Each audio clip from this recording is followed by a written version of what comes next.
Hello and welcome to the Connected Community Podcast. Today I interview Afsheen Ismail-Wey, who is the CEO of the Phoenix Coaching Company and the podcast host of the Leadership Podcast.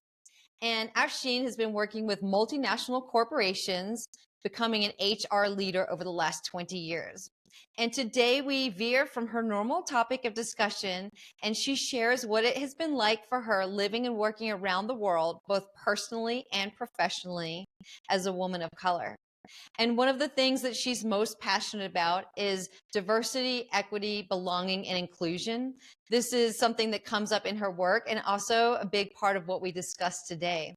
She has such an interesting story. She was born in Pakistan. She spent many of her formative years in Saudi Arabia and has worked in so many different places and is now in Switzerland with her husband and her little boy.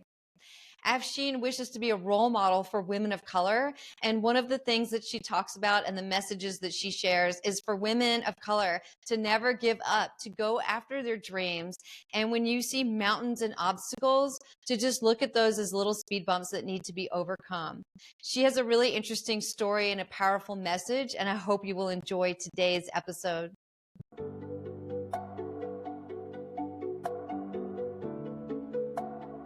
Hello, and welcome to the Connected Community Podcast, a place to explore possibility through mindfulness, movement, and self-discovery. Our intention is to deliver insight and inspiration while fostering conversations that are genuine, unfiltered, and deeply human. We hope you will enjoy today's episode. Hello, and how are you today, Afsheen? I'm so happy to see you today on the Connected Community Podcast. I am awesome and enjoying the last vestiges of summer and really getting as much sun in as I possibly can in Switzerland. And yeah, I'm super excited to be here. So thanks for having me, Nikki. Thank you. I know that you have your own company. You're the CEO of your own company, and you have your own podcast, and you've got your hands in so many different things. And so we're veering from your usual topic, and we're going to dive into the topic of what it's like for you to be a woman of color living and working in many other countries, and what that's been like for you professionally and personally. And I'll be more than happy to have that conversation because it's been such an adventure being me. I don't mind. And I think also I think part of it is also driven by the fact that there's not a lot of role models in this space, and so I take it really personally, like a personal thing that I have, that I want to be out there and speaking as much as I possibly can to what's possible, what are some of the chances that you can take, or if you're not taking them, go ahead and take them, so that we can have more role models in this space. And this is easier for the next generation or whoever wants to come after me. Yeah. Mm-hmm. And you've lived in 8 countries across 3 continents. And so let's start with like where your journey began, your career and your journey, and how you got to live and move around to all of these different countries, and how that experience changed from country to country, because I imagine it changed a lot. So I'm originally from Pakistan, as you know, Nikki. And when I was 6, my parents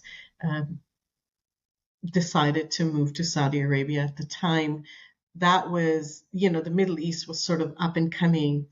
And in order to earn a tax-free income, people would leave their families behind and their social infrastructures behind for that better future for their kids, as is a typical tale. It's a tale as old as time. I come from Pakistan, and I know people have a sense for the fact that it's a third world country and maybe women don't have as many privileges as men do. However, the environment that I was growing up in, within sort of my infrastructure, my immediate family, my mother is a black belt in karate. She's worked all her life.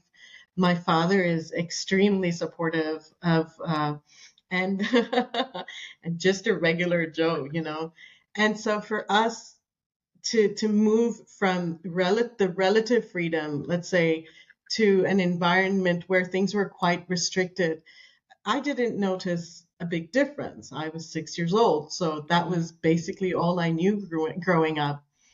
However, as I look back on it now, I realize um, that that I think that's where my knowing of the world sort of came, is when you go from one place to another.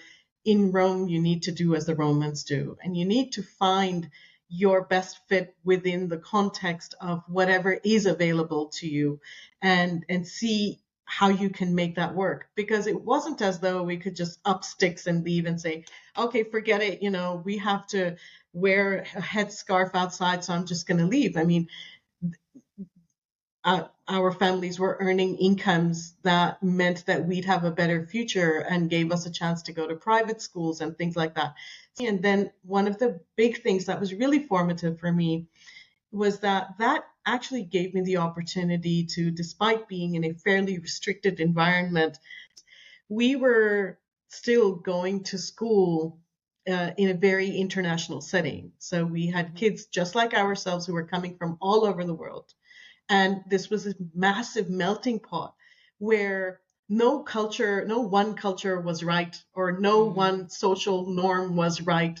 That acceptance of sort of everybody thinks differently, and that's cool, within and overlaid by this sort of external environment, which was quite restrictive, was quite fascinating to me. There's a term that's called mental flexibility.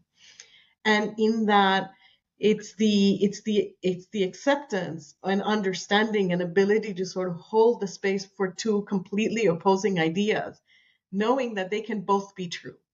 And I think that's what I kind of developed as I was growing up, was this mental flexibility that both of those realities can actually be true. And how am I going to show up in that space in order to live my best life or do my best work? So that was all the way until high school, where I, sort of finished my adventure there. And in fact, my parents were still based in Saudi until 3 to 4 years ago. So technically, wow. They left around the time that women were just getting their permission to drive. So wow. A lot has changed in those, 30 odd years, but at a really snail's pace, right? And what I did after high school was, I went off back to my home country in Pakistan to find my fit there. You would think it would be a natural fit because I'm Pakistani, and I went home to Pakistan and I kind of speak the language. And of course, as it turned out, it wasn't a fit, because what I was talking about earlier, when you grow up in a melting pot and no norm is right, so everything is quite acceptable. When you go back as a Pakistani, or as any person, to your own country, you need to fit into a certain mold, and I didn't. There's probably that expectation that you must fit into that mold again. And I didn't, because I didn't know how. I had become used to defining my own what's right, wrong based on this mental flexibility that I had gathered on my way. And so I found myself at the age of 19 sort of in massive rebellion and frustration mode. Why must I be a certain way? Why is this the way it has to be? Why am I being judged? And there were simple things like the fact that I spoke at that time English with a very American accent. And that felt like I was alienating or trying to be something I wasn't, but that was actually just the way I spoke. So it was really hard to find a complete sense of belonging, despite being in my own country. I'm just curious, what were some of the other things, though, that weren't fits for you, that made you feel like a little bit of an outsider within your own country? That's an interesting question. When I moved back to Pakistan, I was dressing in Western outfits, and I had my own car, and I was living very independently, and which would be, no big surprise if you knew the kind of family I came from, but it was very different from everybody else that I was going to college with. Mm-hmm. And so I was too westernized. I was speaking wrong, dressing wrong, and living maybe wrong as well. And part of it, I think, didn't become quite self-imposed as well, because I began to realize that the spotlight was on me, and I wasn't mentally prepared for that. And so that took me a lot of learning Mm-hmm. to understand and come to terms with the fact that, be this as it may, I can still honor myself. And I'm just going to have to accept the fact that I may not fit everybody's mold. And I think that phase of my life actually taught me that the most, was when in question, trust yourself, Mm-hmm. because you're a good person, and ask yourself all the right questions. Is this right? Is it fair? Is it honest? Is it in line with my values? And then it might upset some people, but you're going to have to stick to your inner, your inner compass. Mm-hmm. And that was a really important moment, and also really difficult to reach that realization.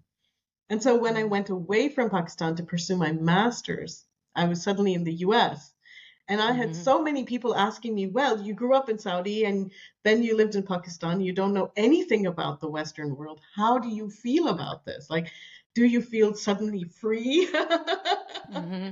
And I was like, this is an interesting question to ask, because that was not necessarily also how I felt, right? Um, I had appreciation Mm-hmm. for um, what was different, and I had appreciation for the possibilities for women, and a different level of respect, or at least less judgment um, than I would have faced in other parts of the world, was I still living there. But at the same time, I missed some things, like genuinely missed some things from the other cultures that I'd had exposure to. And it kept going back to the melting pot of growing up in Saudi Arabia, being surrounded by all of these international students from all over the world, and really missing that, because the world suddenly felt quite homogenous. And then there was Mm-hmm. me. Right. And so that was also a great learning experience. Or, you know, in my last year in the US, and I was there for 3 years, I was working, and September 11th happened. And it's Mm-hmm. not a time I'll ever forget. And I was working at the Hyatt Regency in Texas, which was at the time in Dallas the tallest building in the city. And I went into work, and it hadn't registered in my mind what I had seen on TV on the news that morning, because I was just looking at it on mute. And so it hadn't registered until I was driving that what I was watching on TV was actually something that had happened, and hadn't happened in a movie. Mm-hmm. And so here I am now, suddenly driving slower and slower to the tallest building in Dallas, right? Thinking, I wonder if I should even be going to work this morning. Anyway, it was the hardest day of work that I'd ever experienced in my young life. I mean, I was 23, 24 years old at the time. All the flights had been grounded, and there were people that were returning from the airport to the hotel, and they were in tears and on their phones, reassuring their wives, their husbands, their children that they were safe, that they were okay, trying to find their wives, children, husband to see if they were okay. And there we were standing, at the front lines, checking people in and all of this. And I don't think I will ever forget the level of kindness of some Mm-hmm. people extended to me in asking me, are you feeling safe? Because they knew that there would be people making connections between the way I looked and the way those guys looked, right? Mm-hmm. And it was humbling to me to know that within that context, they could still stop themselves and say, are you okay? Mm-hmm. And I think that again left a really huge impression on me, that humanity is just humanity. right? And that when all the chips are down, you can still show up and just be a decent person and do the right thing. Mm-hmm. And it doesn't matter, people don't have to judge you just because of who you are and how you look. Mm-hmm. So I found in that moment a community of people who embraced me, and I was able to embrace them back. And we were able to commiserate about how confused we all were Mm-hmm. in what had just happened. Mm-hmm. And so I left the US soon after that because there were really no places for me to work at the time. Mm-hmm. And I moved back to Pakistan. And I was very fortunate to find a role with one of the big four, KPMG, in sort of an HR role. But here I was again, right? Back home, a little bit different, or maybe a lot different than all the people around me. Being older and being wiser, and also having an interesting career where I could apply myself mentally was really empowering to me. So being back in Pakistan this time felt less as though I was vulnerable because I was able to stand on my own 2 feet. And this is, I think, what's really important about young women who are coming from backgrounds like mine. Once they've really found their footing in that career space, then I really think they are past some of the major um, hurdles that they're going to need to face, because they are able to then establish their own identity and also be financially independent. And that has been a really huge enabler in my progress throughout my career and throughout my life. So I was kind of lucky. I had, like I said, my parents were super supportive of my career ambitions, and literally, made it their business to sort of be my biggest cheerleaders in that space. Um, and I think and I think that's the kind of support a lot of women in my country don't get. Not enough women get it. I met with somebody in my most recent visit to Pakistan, and she was from Switzerland. And she said that she had met a group of students at one of the bigger universities in Pakistan, and how she was interested in empowering the female students. And she was told by an older gentleman, thanks to all the older gentlemen, don't waste time here, because they're never going to be able to break through the barriers that they face from their fathers and the men in their lives.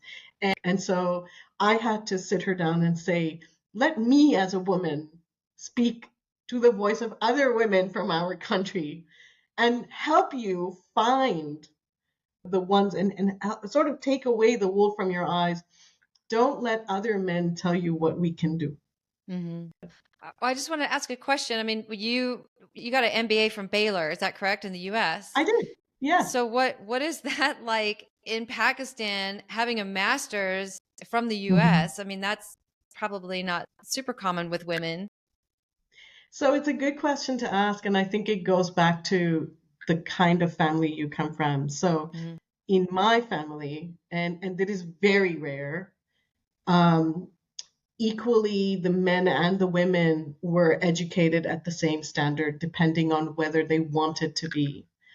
And so I say that I stand on the shoulders of giants, men who were secure enough and actually empowered enough to empower the women, and women who were empowered enough to take on the baton and say, that's it, I'm going to go and be a doctor. I'm Mm-hmm. going to go and be a PhD and teach at the University the University of Karachi or whatever. So there were plenty of role models in my family, but that was because there were men and women who were ready to stand up for what they believed was the basic right. As long as Mm-hmm. you want, you can go as far as you want. And of course, there were women and men who didn't choose to take up that baton, but there was never anything to stop us. The only difference between myself and everybody else who came before me was that I believe I was the first woman in my family to go and study that far abroad Mm-hmm. rather than that far locally. Mm-hmm. So in that, I was a pioneer. And in that, I had a journey that I had to go on as well, because the expectations were, you will come back. And I had to come up against, no, I'm actually of the view that I want my path to be different. I don't choose to come back. And that was the resistance that I had to overcome. For example, going abroad and then moving from one country to the next. So from Pakistan, I moved to Sri Lanka.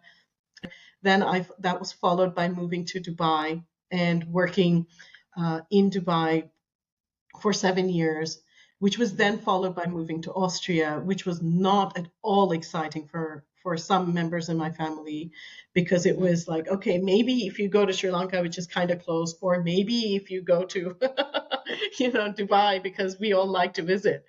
But when I said, I'm now for my career going to actually move to Austria, that was a huge uh, no. But it wasn't only because I was moving to Austria, but also because I was 35 and single. And when I moved to Austria, I met my husband, and that didn't help. My husband is not um, Pakistani; he's Swiss. So, and that was quite complicated. So here I was now, not just having abandoned sort of the social structures that I should be confined to, um, not just single and all of the other things, but also choosing to marry a man who was not of my culture. And so there was a lot of grace, determination, but also I remember having a conversation with my husband once before we got married, in me processing how to help others understand in my family what about this was right for us, and what about this was right, because there were so many things that were said that were wrong about this. But we understood from the beginning that what we shared was a fundamental set of values, and that our shared values of honesty, of respect, of diversity and inclusiveness, of curiosity for what's different and new, and adventure, that has always stood us. And it's now been 11 years since we've been together. We have a 7-year-old son. And this is what we bring to him now. We believe our biggest gift to him is everything of ourselves, that he's able to actually assimilate all of this beautiful diversity into his being a global citizen in the future.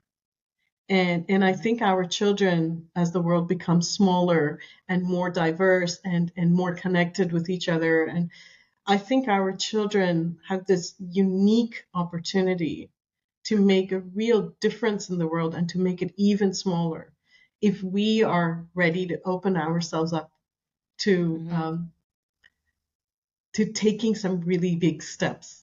That sort of that take courage and quite a lot of determination. And so when you were in Saudi Arabia and you were growing up in those formative years, were you completely covered, your whole body? That's a really good question. So, and I know everybody asks, so yes, in public, it was required, it's not anymore, but it was required at the time, that if you are going to step out of your home and you're going to go to the mall or even for a walk down the street, that you had to be appropriately covered from shoulder to toe. And so we would wear this robe, a black robe. However, and this is an interesting one because most people don't realize, we didn't need to cover our heads unless we chose to. However, local schools have regulations where young women who are arriving in school need to wear a headscarf when they're arriving and when they're leaving.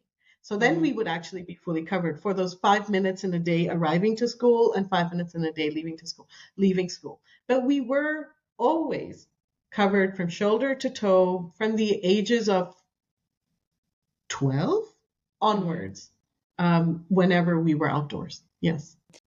I'm curious because I lived with a Muslim family in Thailand for a while. I was traveling abroad, and the lady I was living with didn't speak any English, and they lived across from a mosque. And I went to a Muslim wedding, and they Mhm. dressed me up and covered me up. And so basically, it was just my eyes showing.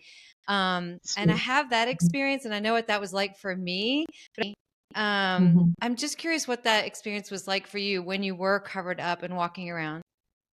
Sometimes it's a little bit dangerous if you cover your face like that because you can really walk into a car Mhm. if there's a busy street.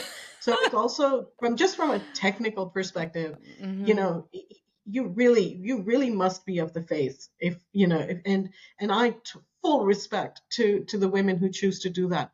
I think what's most important to me is that it has to be of choice. And I Mhm. think it makes me super angry when it's not of choice. And I genuinely appreciate that it gives you a sense of a boundary between yourself and the big bad world out there. So if that's what Mhm. makes you feel secure, then go for it. Personally, I feel secure without a headscarf, and I feel Mhm. secure without a robe. Um, Mhm.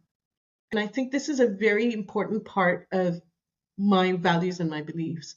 Choice is super important. I need to Mhm. be in choice. And as long as if somebody insists that I do something, it rubs up against me in the wrong way. Mhm. If it is of choice that I do something, then nobody should be allowed to take that away from me. When I was Mhm. growing up, I didn't know the difference between choice and not choice. So it was fine for me then, right? I didn't question it at that time. Mhm. And your own interpretation of how the world should be. And you have to find your own version of that and reconcile with it. And if it is incredibly bothersome to you that in a certain country the interpretation is being imposed upon you, then leave that country. Live somewhere where you and your choices are respected. And I think that's super important. I would Mhm. not accept to live in certain conditions. And Mhm. I do think that you had a little bit of the luxury of growing up in a family that was a little bit more open-minded. So I'm curious absolutely, what your advice would be for women that are in these positions that don't have the ability to flee, that don't have those rights, that don't have the financial ability to just flee. And so they are stuck in these situations that might not feel comfortable for them. you are so right, and the distinction is so incredibly important. So I feel a little bit like it's not my place to give advice to those who are Mm, facing bigger challenges than I faced. Um, mm, but I do believe this. I believe that we all have in our own power, whether big or small, ways to assert our own minds. And whether that is by thought, whether that is by words, or whether that is by actions, we should, we have the right to mm. take those, um, to take those steps. I know that you work a lot with diversity, equity, inclusion, and belonging. And so, how do you bring those principles into your workplace and into your value system? Well, part of it is just the lived experience, right? Um, I feel as though I can relate to a lot of the the guardrails that are put up around people that are different, that are not white and men, for Mm-hmm. example. And in that relatability, and there's a group of people in the world that whose challenges feel familiar to mine. Whether their challenges are different, there are parallels that we can draw. I work a lot with diverse leaders and you know women of color, people who have a different gender orientation. So I tend to work a lot with people who are diverse. And I also end up working a lot with people who um, are wanting to be allies of diverse people, or and a lot of the times what comes into my work is, I'm going to try to find a really good way to say this. I find that when I'm talking to the topic of resilience, I'm coming from a place of so much resistance that I don't actually know how to stop until I get what I want. Yeah. And I find that that is what people like me is now a superpower to us. We know to never give up. And roadblocks are speed bumps, you know? And so I often work with leaders who may come across some roadblocks, and I help them see them. I help them make speed bumps out of them. How do you get these people to speak up and advocate for themselves without creating like rifts? I think you're asking some really good questions. So I think part of what I do is not getting people to do things, right?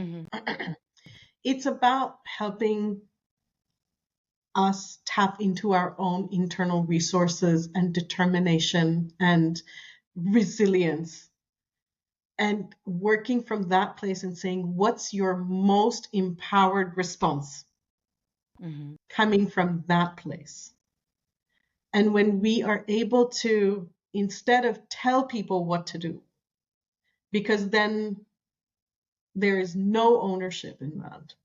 If we are able to tap into surprising resources that are within all of us and champion those and walk shoulder to shoulder with the people who are being courageous by tapping into those resources and then living their truth, then they can create sustainable change. And that small change or big change, whether it's in your thought, whether it's in your words, whether it's in your actions, it moves mountains. There are generations of men and women who fought the fight for me to be able to be here. And some of them made very big steps, and some of them made baby steps, but all of them made a difference. And that's why I can do what I do. So I think it's allowing people to tap into their strengths, looking at obstacles as opportunities, finding what works for them, and kind of empowering them to use those skills. Simply put, yes. That's a very basic, yeah. Yes, and I think the big piece is allyship is so important. You know, the knowing that you are not alone, the knowing that there's someone else who believes in you, who sees your potential, who there are so many naysayers. It's such a breath of fresh air when somebody says, I stand by you while you make these courageous choices and you live your truth. And I think the call is not just to those of us who are being courageous and roaring our roars, but also to those who are watching us from the sidelines to get off the fence and walk shoulder to shoulder with us. I love that. Standing Thank into you. our power and becoming role models for the next generation. Yeah. And so how would people reach you, and tell people a little bit about your podcast and your career path, and how can they connect with you if they'd like? Thanks for the opportunity to share that. So I host the Getting Real podcast, which is a bite-sized leadership podcast.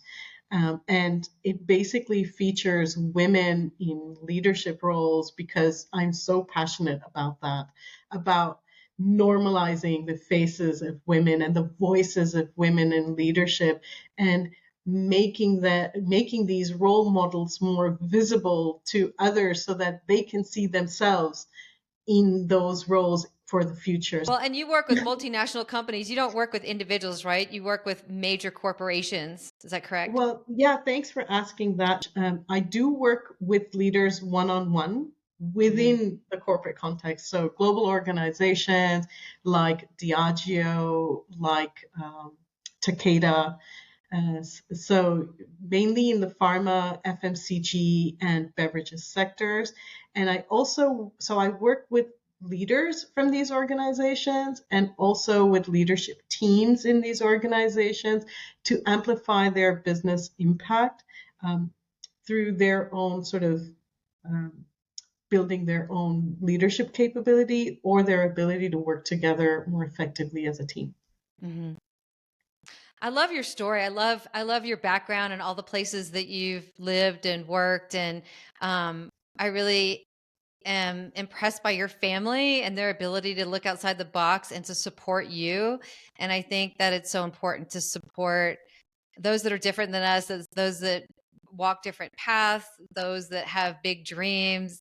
And I love how you're empowering people to stand into their power. So I really think you have an important message, and I'm so grateful for your time here today. Oh, Nikki, thank you so much for giving me the opportunity to speak my truth. Um, yeah, I really appreciate that. Thank you for listening to the Connected Community Podcast. If you enjoyed today's episode, please like, share, and subscribe. I can be found at www.nikkiyoga.com, NICKYYYOGA.com. Until I see you again next week, I hope you have a beautiful day.